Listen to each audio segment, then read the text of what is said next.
Okay, in example 2, we want to identify which of these is a set of ordered pairs that is an even function, which of them is an odd function, and then perhaps maybe one is neither even nor odd. So when you're looking at a table, if the point xy is on the table, the point negative xy has to be on the table if it's an even function, because that shows that reflection symmetry over the line y equals x. So when I'm looking at the points -3 and +3, right, I can see here that -3 and -2/3 go together. Here 3 and +2/3 go together. So for the opposite x, I have the opposite sign y. That would not be an example of an even function, right? Because the y's would be the same value when I change the signs on the x's. Okay, when I look at example B here, -3 is paired with 10. When I change the sign of the x value, +3, that's paired with 4.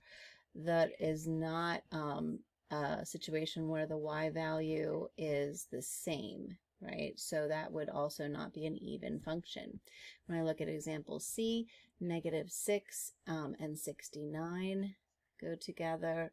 When I change the sign on the x to a positive, I get the same y value back, right? So that shows that the point x comma y corresponds with -x comma y.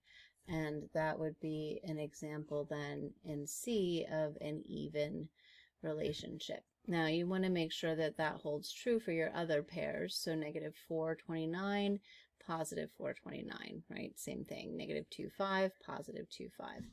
Okay, 0, -3 is the vertex of whatever this function is. And so that one we don't have to worry about because the opposite of 0 is still 0.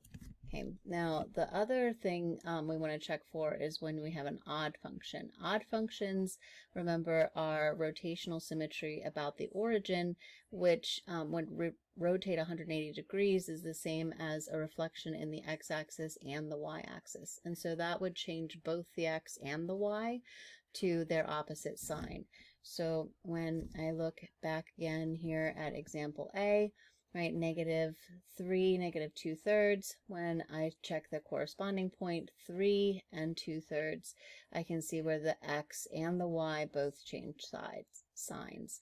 Here, -2, -1, if I change both signs in this ordered pair, I get +2, +1, right? Same thing here, -1, -2, I change both the signs, I get +1, +2.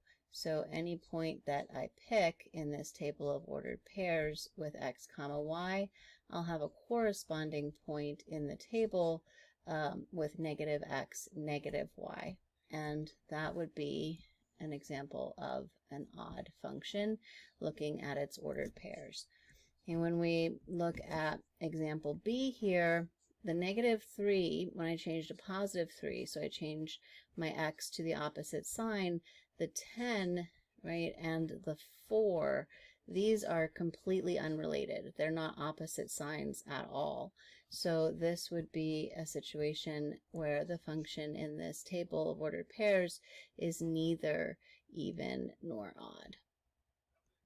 Okay, so if you would pause the video at this point and then analyze each of these 4 tables of ordered pairs and determine, are you looking at an even function, an odd function, or a function that is neither even nor odd. And then when you're ready, you can resume the video and check your answers.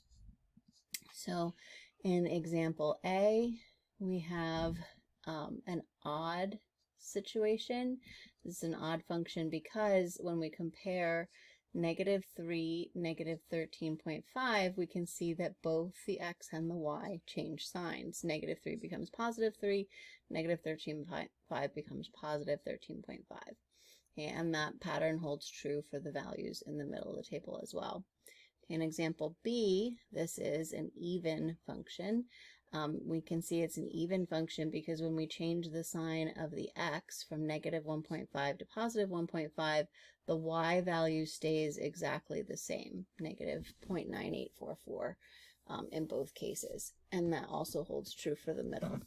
Okay, then in example C, this would be neither even nor odd, because when we change the sign on the x from negative 3 to 3, the y values are completely unrelated, right? 16 and positive 4.